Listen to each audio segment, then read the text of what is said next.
Alright kids, so today we're going to talk about equilibrium, solutions, and what happens when a solution is saturated. Okay, so by the end of this you should be able to understand different types of solutions. You should also be able to explain what's happening to ions in a solution when it's saturated or has an insoluble material.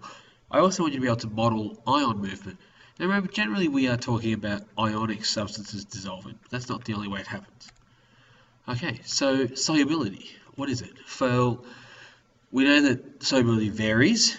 So some chemicals we deem to be insoluble, some we say are soluble. But the example we are going to stick with for this is lead iodide. Now, 0.068 grams of lead will dissolve in 100 mils of water. So 0.68 grams will dissolve in a litre.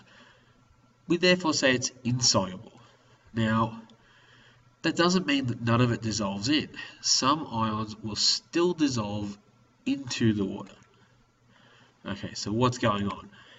Well, a saturated solution is any solution that will dissolve absolutely no more solute into the solvent at a specific temperature. Now this happens to all solutions. So whether it's sodium chloride like we have down here, or whether it is lead iodide, it doesn't matter. It's going to reach saturation at any temperature eventually.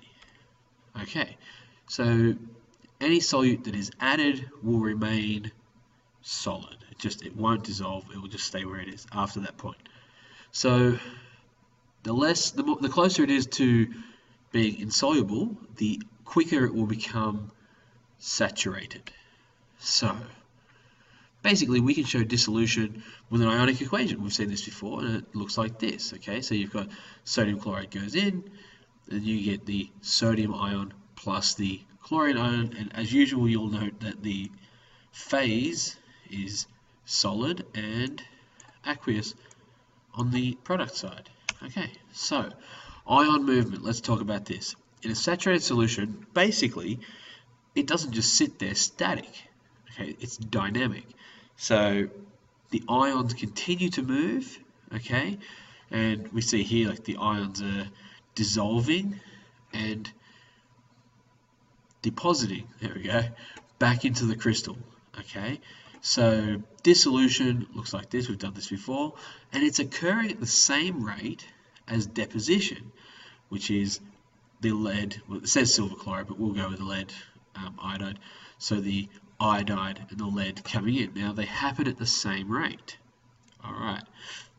This can lead us to an equilibrium position.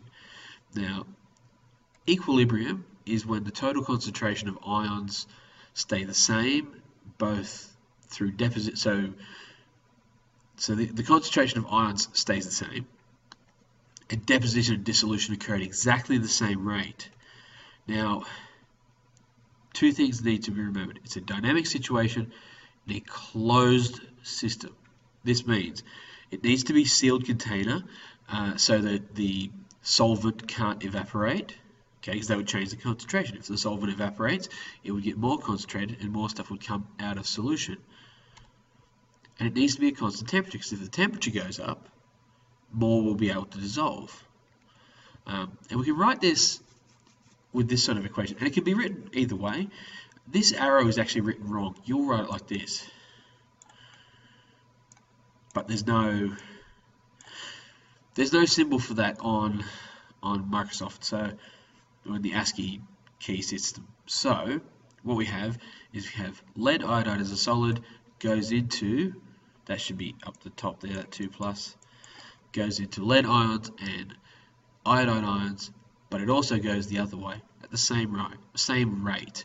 So therefore it is in equilibrium. All right, that's it. See you in class.